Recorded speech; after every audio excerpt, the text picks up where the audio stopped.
Welcome to our webinar that was rescheduled, How Soft Skills Can Affect Your Presentation and Affect Your Leadership Skills. And want to say welcome, my name is Kim Bussey. We're going to go immediately into a poll. We're going to talk about, name some leadership hard skills, some of those skills that what would you classify as a hard skill? As you're going ahead and typing that in the left-hand box, go ahead and just let a couple of housekeeping. At the top, there is an icon with a hand raised. If you will go ahead and just raise your hand, let me know if you can hear me okay. Perfect. That icon is great. Let me know if you need me to speak up.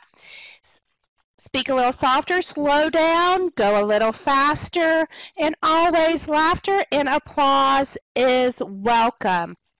I want to talk today about how soft skills, the difference between soft skills and hard skills. See that we've already got some hard skills coming up. And we'll also talk about those soft skills. So on the right-hand side, type in what you see some of those leadership soft skills.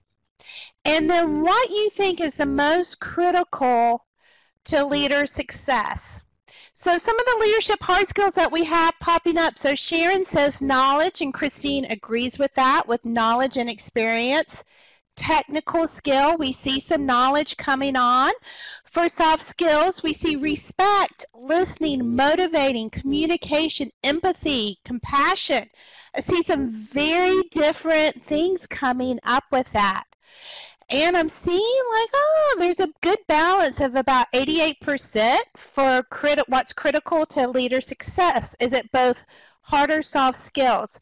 We're going to really focus today about what the difference is. We're going to talk about how soft skills can affect leadership in many different ways.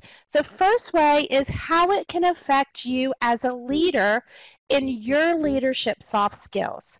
We're also going to talk about how it can affect you with bringing in your teams. The next generation that we see that's coming on right now has really missed some of those soft skills that are being taught.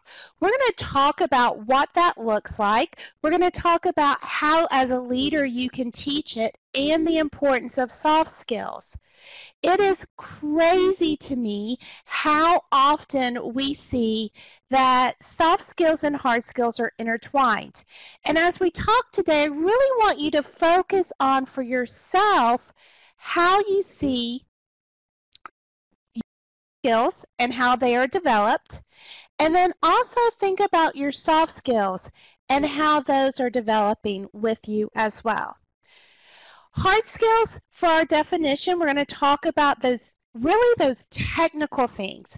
And there is a great Harvard Business Review study that's out that says that once people reach the C-suite, technical and functional expertise matters less than leadership skills and that strong grasp of business fundamentals.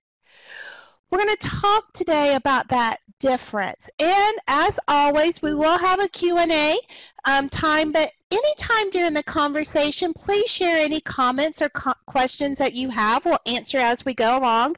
I have Carrie, who's our fabulous tech person who keeps me on the straight and narrow, joining us. She's our marketing specialist. She will be able to help with building some of those questions for me as well. And I do want to just thank you for your understanding and patience for last week in rescheduling it. We did have some difficulties with Adobe Connect, but just to start off with a quick story about soft skills and leadership, Carrie and I were laughing, or as much as I could laugh, because last Thursday, we really used our leadership soft skills. We used them for the empathy, we used them for communication. Coming in the door, Carrie is like, ooh, you would not believe the ride I had into the office today. 3 people tried to run me off the road, and I responded with, yeah, but I've lost my voice. She thought I was joking. And from putting a sign on my door saying, do not talk to her until 1:30. We had a game plan and action, how to roll with those punches. That's really not something that can be taught as a hard skill. You either have that ability to adapt on the fly and really change your pace, or it's something that you have to do some additional training. With hard skills, it's very easy to understand, because those hard skills, they tend to have constant rules versus the soft skills of changing rules. Last Thursday, perfect example. Hard skills was this is what's going to happen. We click on to Adobe Connect, it's going to work. We clicked on to Adobe Connect, and they were having some technical issues. It completely changed the rules. How are we going to adapt to that? Hard skills are usually learned in school.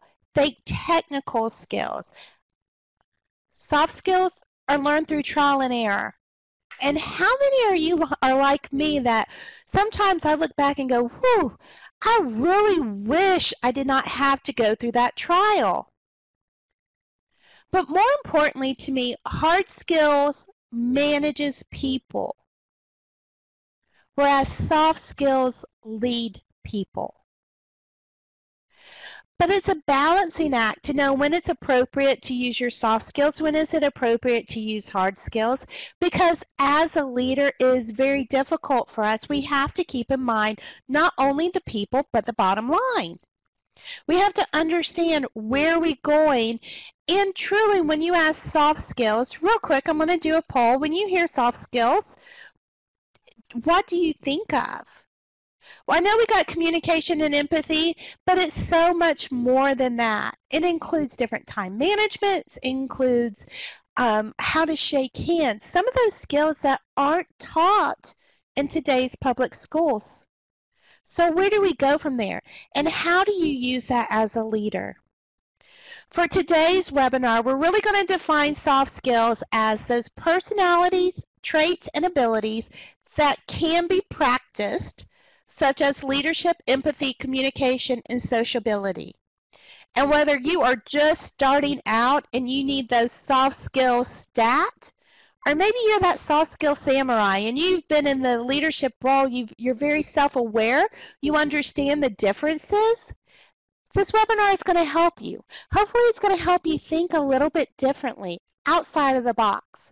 Because regardless of what level of leadership we are, regardless of what type of leader we are, Colin Powell has this terrific quote. It's great leaders are almost always great simplifiers who can cut through argument, debate, and doubt to offer a solution everybody can understand. Sometimes those solutions are hard solutions. Think about cutting expenses and increasing revenue. In the IT world, offering the correct product.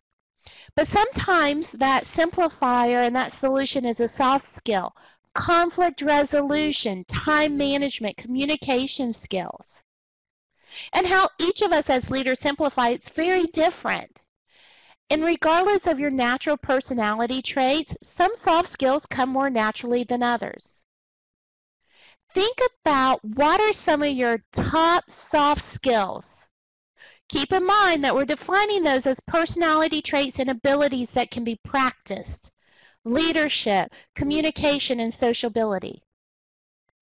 And what do you want to work on?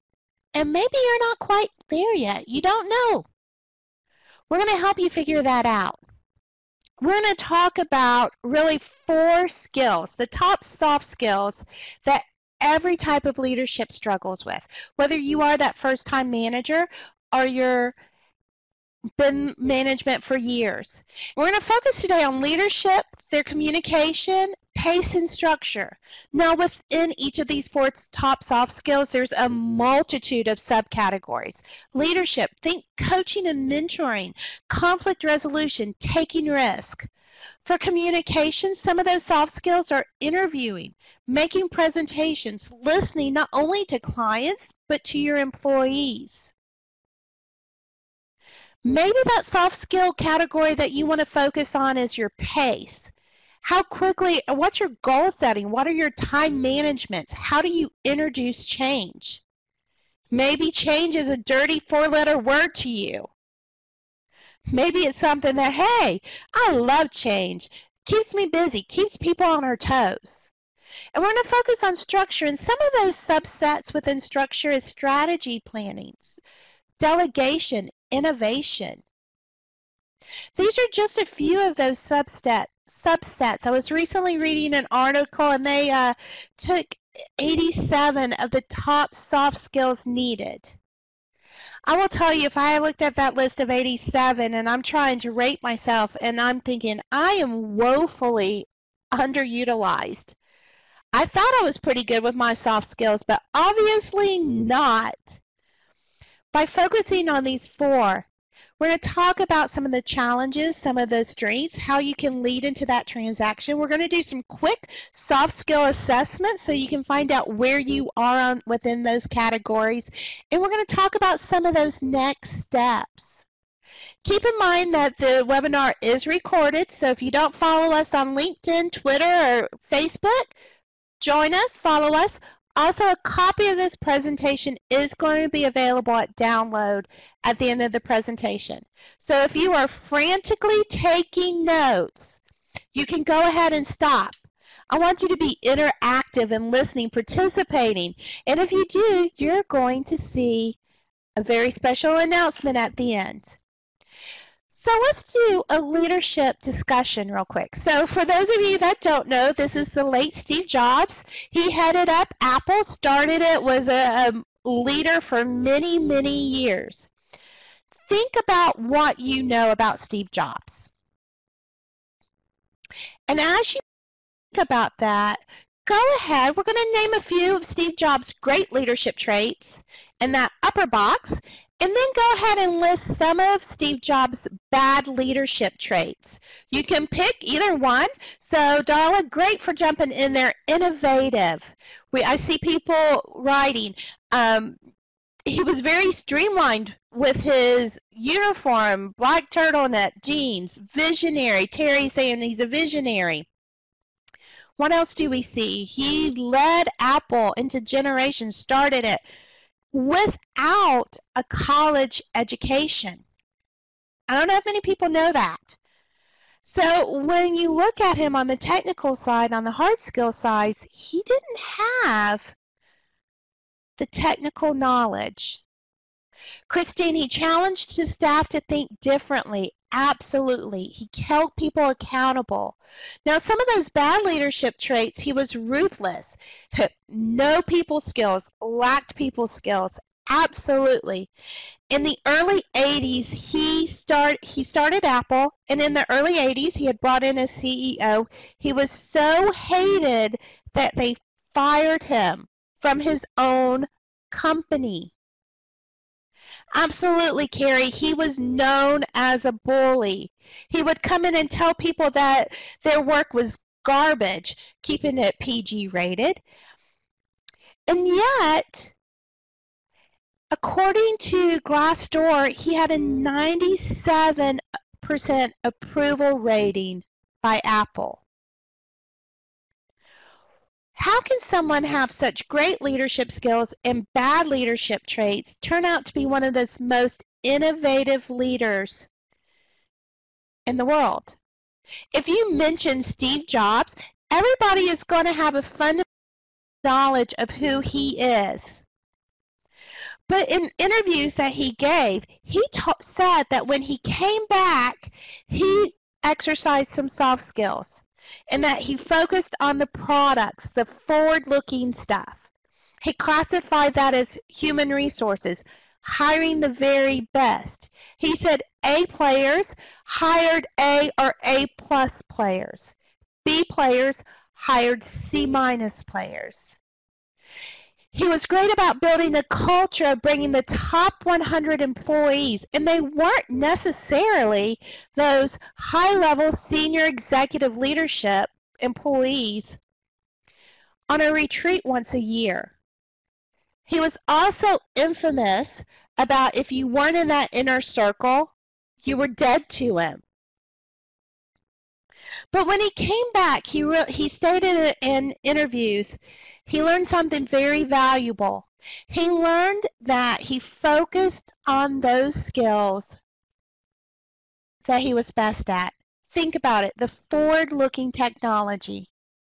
He focused on the innovative piece of technology. He focused on the vision of where he wanted to take the company. He focused on the people. He focused and practiced hour upon hour upon hour for every new product launch that he had, so that the presentation was exciting and dynamic. And then he delegated the rest. He hired a great executive leadership team that took care of the day-to-day grunt work, as he called it. He didn't want to have to deal with looking at balance sheets. Did he know where the company was? Absolutely. But he focused on what was best. If I were to ask you to write down the top 2 soft skills that you have right now, what would they be? And what I love about Steve Jobs is he said, I am a bully. He took full ownership of his leadership style. He owned it. He knew it well. Do you know yours? Because what you think is your leadership style and what you think are your strengths and what are your challenges can sometimes be vice versa. What you consider your greatest challenge, someone else considers your greatest strength. But you need to understand, one, what are those personality traits that help you with that soft skills, that helps you with that communication, that helps you with your leadership styles? And then how do you develop it? We're going to slide right into leadership real quick, and we're going to divide these into 2 different leaders. So we have the assertive leader. Some of the strengths of that assertive leader is going to be assertive. They're comfortable with calculated risks. They're the take charge, take no prisoners, run with it leadership. But one of the challenges of that leadership style is it can appear aggressive. They sometimes have the my way or the highway attitude. Steve Jobs had that. When it came to innovative, this is junk, we're not going to do this. You either create a product that looks amazing or get out. Maybe you're that collaborative leader. And once again, there's not a good or bad leadership style, but what I want you to think about is how you would rate your soft skills.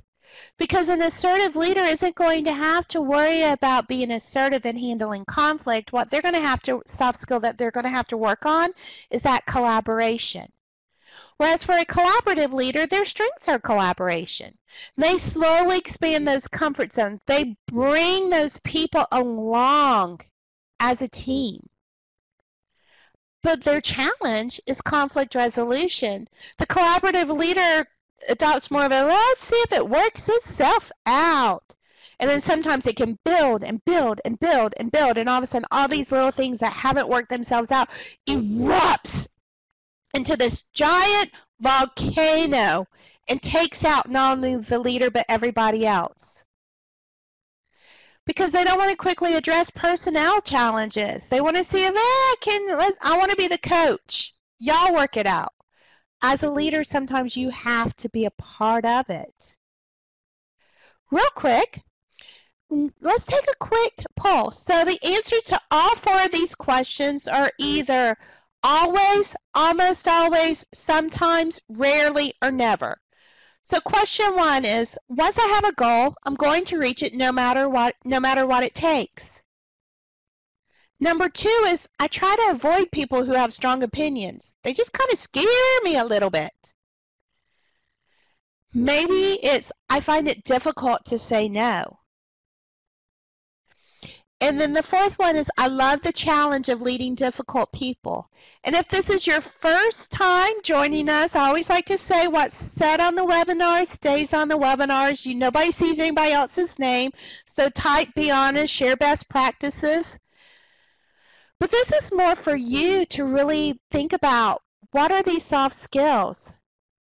So for those people who said, the 75% that said, I'm going to reach my goal no matter what it takes, think about the team that you're leading or your peers. Could they feel that you're stepping on them? That you're sacrificing everything for who they are? If you try to avoid people with strong opinions, so I see rarely, that's good. But sometimes some people do. If you're always avoiding people who have strong opinions, then that soft skill conflict resolution is going to come into play. Because sometimes two strong opinions, even if you're both highly assertive people, what tends to happen is, I know that this conversation could go badly before it gets better, so I'm going to try to avoid it a little bit. Maybe you find it difficult to say no, and sometimes it really depends on the person. Is the person being too aggressive and you don't want to say no because it's easier just to say, okay, yeah, that's fine. Kind of like the kid who goes, Mom, can I have a snack? Can I have a snack? Can I have a snack? Can I have a snack? Can I have a snack? Why can't I have a snack? Well, you told me I could have a snack. And you finally just say, okay, fine, get your snack. But is it the healthiest thing? No. And those are soft skills to be worked on. Think of the new generation that's coming on. They're not taught some of this stuff. Think about it. I find it difficult to say no.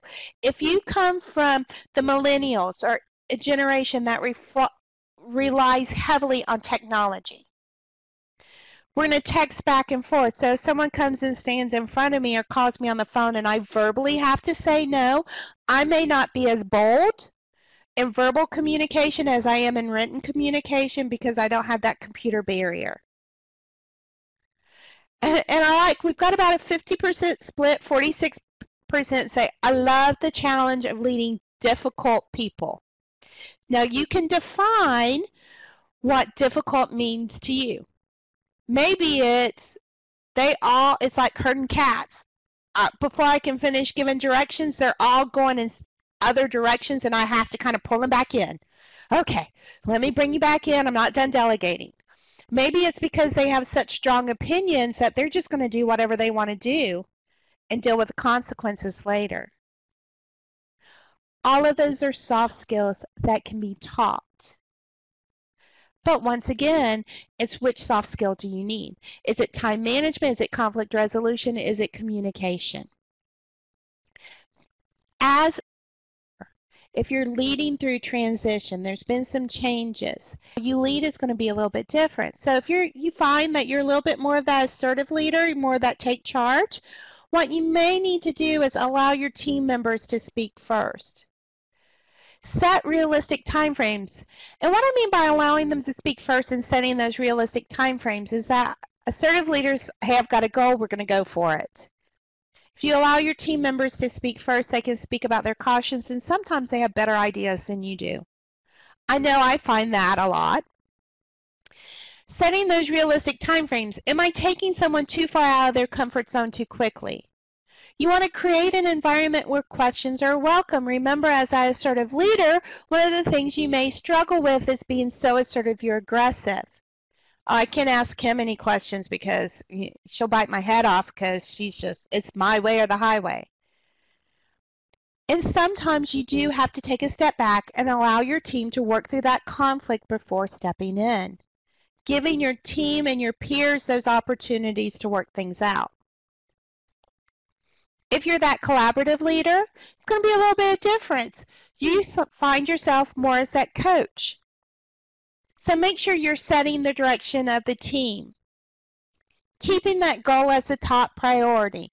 I appreciate your information. I want your input, but let's move forward. And that goes with gathering facts and making that final decision. Think about it. We're in the middle of sports. We just finished up basketball. We've got baseball going on. The head coach receives input from many different coaches and players, but ultimately they make that final decision. They call that play. They are the end-all be-all when it comes to taking that responsibility. And you want to practice resolution, not avoidance. I know sometimes it's so much easier to say, y'all work it out, or it'll work out we'll just keep ignoring it. Or my favorite line that I've heard is, well, there's no reason to rehash the past. Everybody say I'm sorry and let's move on. You're not rehashing the past to point fingers. But if you don't address the problem, it's never going to be solved. So underneath that layer of everything's looking great, you're going to have that same problem popping up at odd times because the root of it hasn't been sought out, hasn't been resolved, hasn't been changed. So let's talk about communication. What is communication? Well, it's verbal, written, nonverbal. It analyzes situations, corrects behaviors, listens to problems, guides teams, asks questions, motivates, demotivates. And in my opinion, it's the #1 skill needed to be a successful leader. And that's not just talking about it. It's also about listening.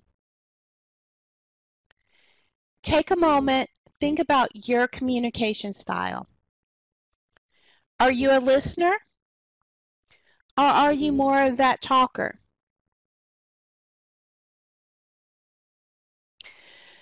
Communication, great quote, the art of persuasion is to convince someone to do something willingly.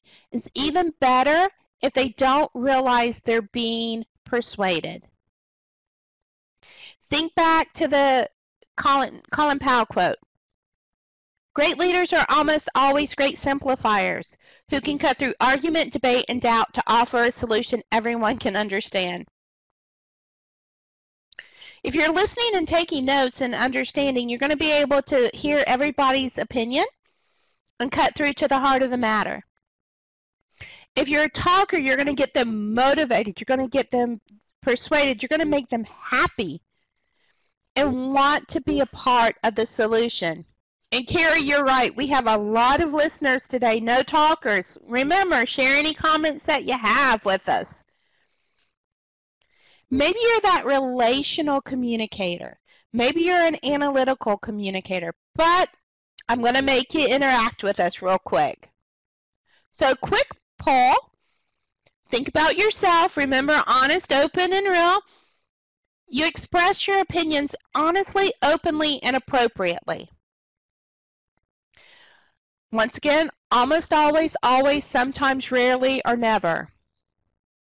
I'm not afraid to be direct with someone, even if they think I'm being rude. And true or false, maintaining good relationships with my team should always be the #1 goal. Go ahead, I'm going to give you a couple of seconds to tie in and put in your answers.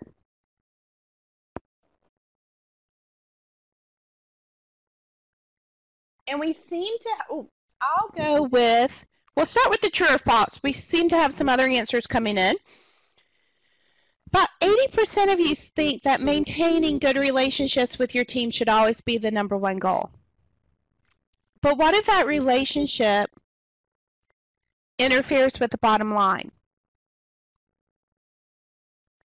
I agree, great relationships. If your team respects you, they will follow you.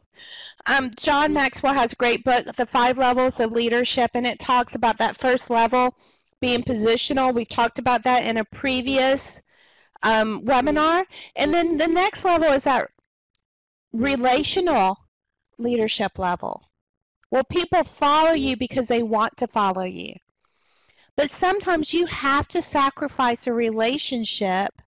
You have to risk the relationship for the result. Are you willing to do that? And how do you do that? A lot of times where we see that good relationship and people not wanting to risk it is when you have that C or D level player, the underperformer. But everyone likes them. They're so nice and they'll do anything you ask, but they don't do it correctly. You're doing them a disservice if you're not coaching them, if you're not helping them get to that next level. Maybe it's that actively disengaged employee who's looking for another job and everybody knows it, or that disengaged employee who's like, I'm going to be here until they tell me I have to go, but I don't have to like it. You have to be willing to risk that relationship for the betterment of your team. For I express my opinions honestly, openly, and appropriately. Stress appropriately. Almost always. That's great. Hey, we all have those thought bubbles that release, and sometimes they release and we're like, oh, I shouldn't have said that. That's good perspective. That's a good understanding of who you are. It's when those thought bubbles release and you're just like, that you may need to work on those soft skills a little bit. And the last question is, I'm not afraid to be direct with someone, even if they think I'm being rude. Sometimes. It's all about, communication is all about perspective. Just like real estate is all about location. Perspective, perspective, perspective. If they think you're being rude, think about this. By show of hands, if someone's being rude to you, in your opinion, are you apt to work with them? Just raise your hands if you're like, yep, I work with them. I'm fine if they're being rude. I'm not seeing up. I'm seeing a couple of hands being raised. Most people, if someone's being rude to them, they're done. So even if you're right, and even if what you're saying is the right way to do it, how you say it is going to affect the buy-in of your team. So how you say something helps you maintain those good relationships. Maintaining those good relationships can help you get to the bottom line, but at the same time you have to be willing to risk as well. So understanding what kind of communicator you are is key. Because as you lead through transition, if you're that relational communicator or an analytical communicator, how you lead is different. For the relational, you want to give specific feedback. You can't be that cheerleader or that person who's so focused on the relationship that you forget the feedback. You want to use facts to support decisions. That takes out that personal factor. You still want to show that empathy. But think about it. If you're leading through transition and you say this is the way we need to go, whether it's a one-to-one transition of your performance isn't where it needs to be and we need to get it there, or maybe the organization is going through a transition, using those facts to support those decisions is going to help. And really understanding and being okay that everyone isn't going to like the outcome. There's an old saying that you can please some of the people some of the time, but you can't please all of the people all of the time. As a leader, you have to be willing to accept that and learn how to grow through it. It's not easy. For some, it may be easier than others, but no one ever goes into work saying, today I want to be the leader that everybody hates, and they're going to hate the outcome. For the analytical side, you want to have that frequent one-to-one conversation. You want them to know that you're approachable and recognize the effort as well as the outcome, and then consider feelings as well as facts. That's where that direct and rudeness comes from. If you know someone is having a bad day, I'm not saying don't hold them accountable, but recognize how they may be feeling as well. Are they feeling frustrated because they're lacking key soft skills needed?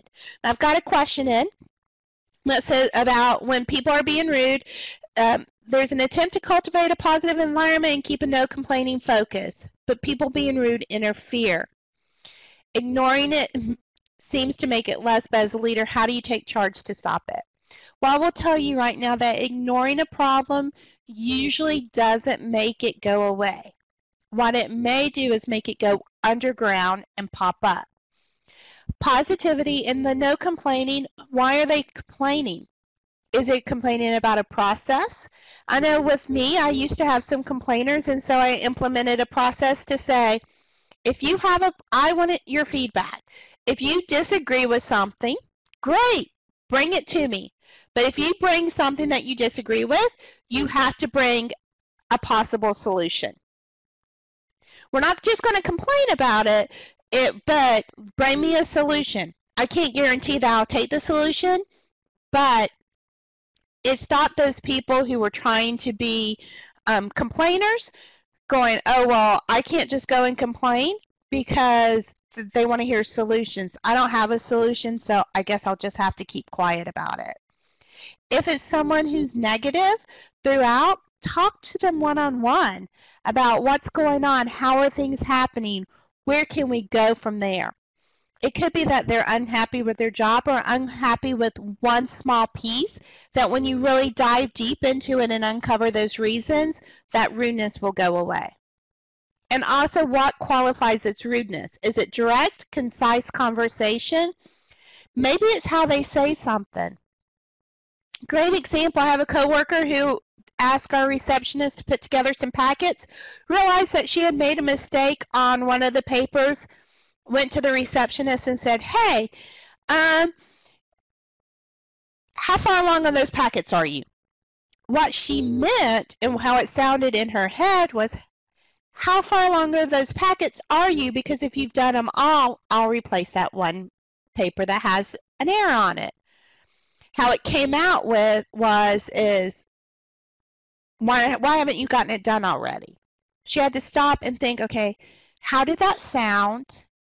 How was it perceived? And have that feedback back and forth. And I will tell you, it is a work in progress. Everybody is going to have good days. Everybody's going to have bad days. Here at Omnia, we eat, live, breathe, and sleep behavioral assessments to know about those personality traits. Everyone's 8-column graph is our name tag. So we know when we walk in, I know when I walk into Carrie, she's going to need a whole lot more detail than I'm used to giving. Do I always do it? No. It's a case-by-case, day-by-day situation. And so soft skills is ever evolving and ever growing with it. You just have to keep trying. And sometimes you have to recognize that you have that soft skill, but you have to work with someone else to help them get that soft skill as well. So let's talk about pace. Are you the rabbit or are you the tortoise? Is your preferred style, let me go, fast pace, I love doing everything, and oh, squirrel, ooh, over here, ooh, what's going on? Give me a short-term goal. Oh, this is taking me way too long. I've been working on this project for 2 days. Can it get over with? If that's who you are, this is what it's going to influence. It's going to influence your time management. Are you spending sufficient time? Are you setting unrealistic goals? How are you introducing change? Oh, let's just run with it and get it done immediately and figure it out as we go. How are you leading your team? Are you overextending yourself? Or are you the turtle? I want to start one thing and see it through to completion. I'm very methodical. I can work quickly, but I want to work on one thing at a time. We tend to coach at our pace, and we get frustrated when others don't share that same priority. So think about it. I give someone something, I expect it to be done immediately. It goes, I haven't told them a deadline or a time frame, so it goes to their bottom of their priority list. And Christine says, can you be a combination of both the hare and the tortoise? Yes, you can be balanced. It depends on what you're doing. I know that there are times I'm all over the place and I love to extend myself, and at times I'm like, okay, I have a project. I need to follow through and go through every process. So yeah, if you are that blend, that combination, Christine, that's excellent because you've got the best of both worlds. But for those of us who aren't, I will freely admit I am a hare. I am all over the place. I expect everybody else to have that same energy and jump from task to task to task to task, and let's start one thing and get it done yesterday and let's move on. Woohoo! I wear people out. I have to consciously make sure that I've set myself in paces. If it's a long-term goal, I have to break that down. I have to be very conscious of using my organizational tools because my time management can get away from me. Think about that. Some of the ways to determine who you are is you want to ask yourself some of these questions. Are my goals realistic? If you're introducing change, what's the purpose of the change? And is this the right time to introduce the change? For those people who love to just jump from task to task, man, I'm moving along, I'm happy, they may not really understand that. Okay, wait a minute. Maybe we need to think and say, this is the busiest time of year right now for this department. Do we need to introduce this change? Because if you have someone who doesn't do change well, their productivity is going to decline. And then the last question, do my expectations cause myself or my team stress? Think of it in time factors. How quickly what's my turnaround times? How quickly do I change priorities? How much do I try to cram into an 8-hour day? Am I trying to do 20 hours of work in 8 hours? How quickly am I completing the project? Is it more important for me to complete it quickly or accurately? All of those go into your pace. If you struggle with this, I highly, highly, highly recommend that you invest in some time management and some organizational skills. I have people tell me all the time, I am super organized.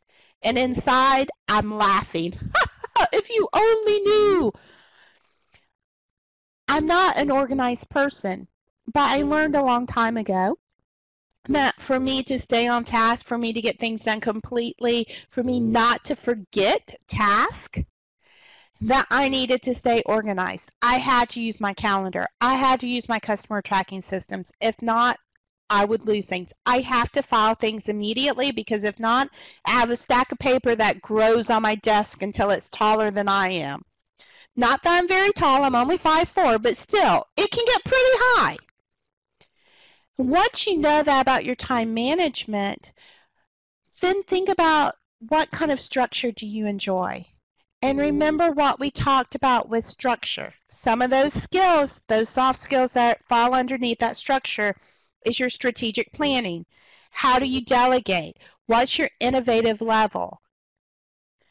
And then ask yourself, stop, and say, is everyone together? It's important to understand that because maybe you need to give more detailed information. You will need to allow the team to ask questions.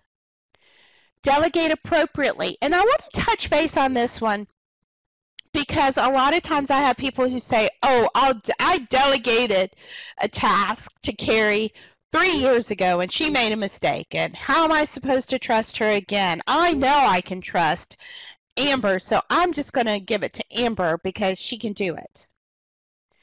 If that's you as a manager, what are you saying to Carrie? What you're saying to Carrie is you made a mistake 3 years ago. You're never going to recover from it. I'm never going to trust you again.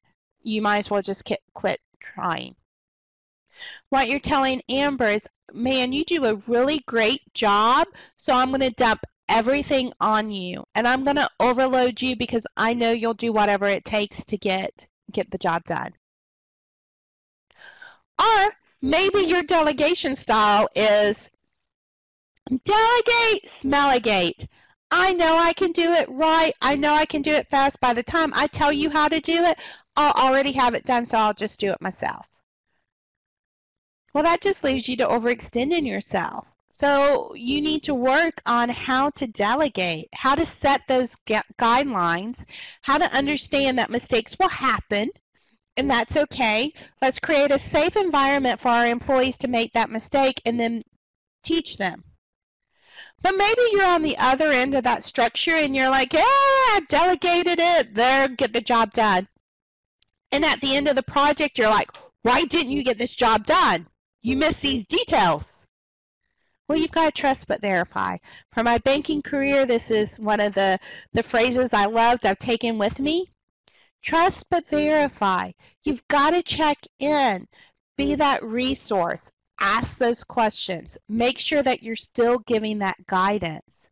When is delegation too much delegation? When is it something that you need to really focus on and say, okay, I'm going to be a part of this and I want to teach you?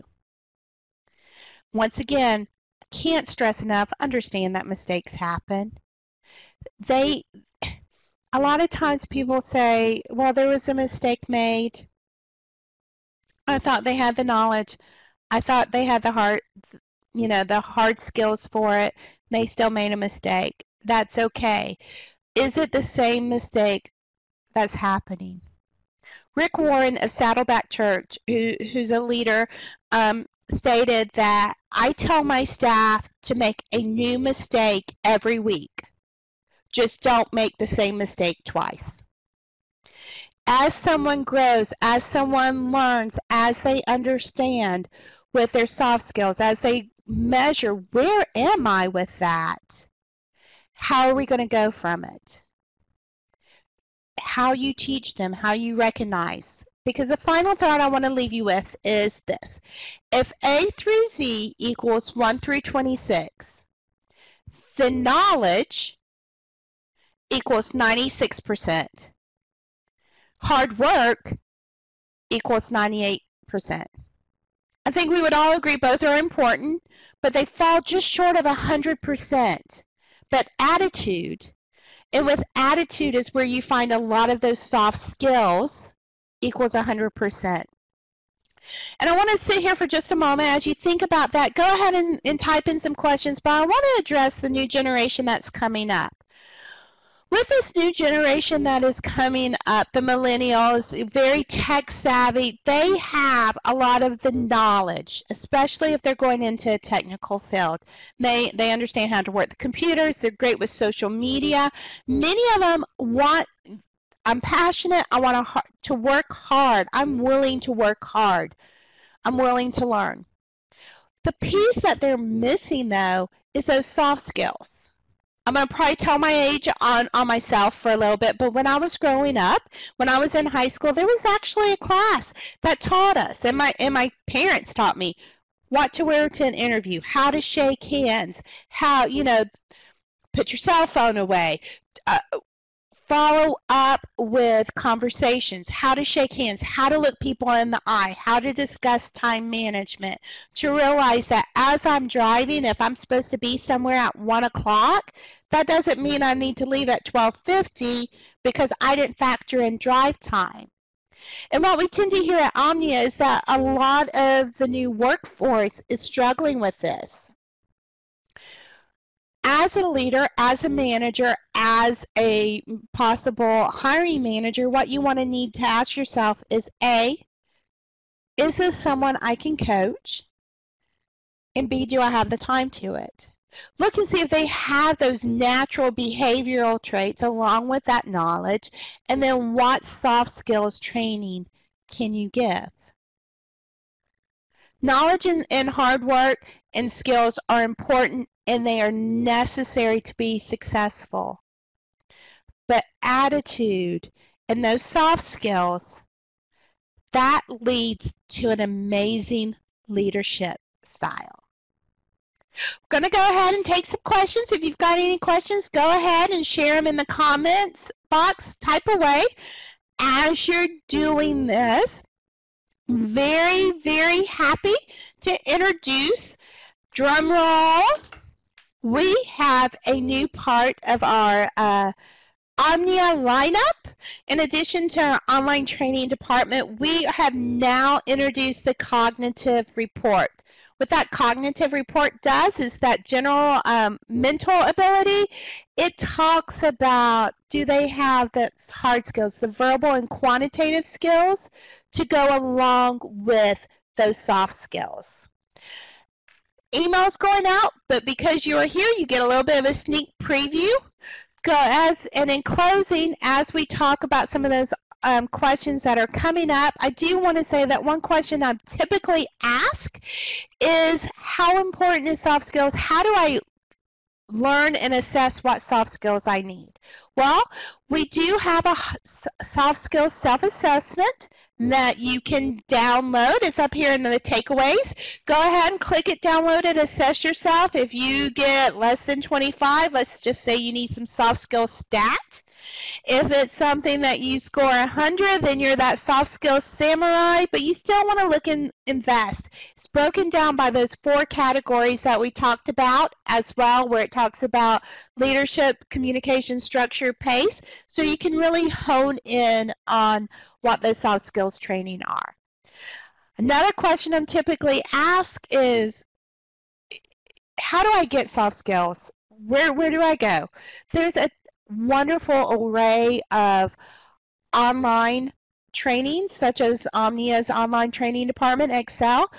There's also some of those webinars. So keep in mind that we have our webinars that we record, power interviewing.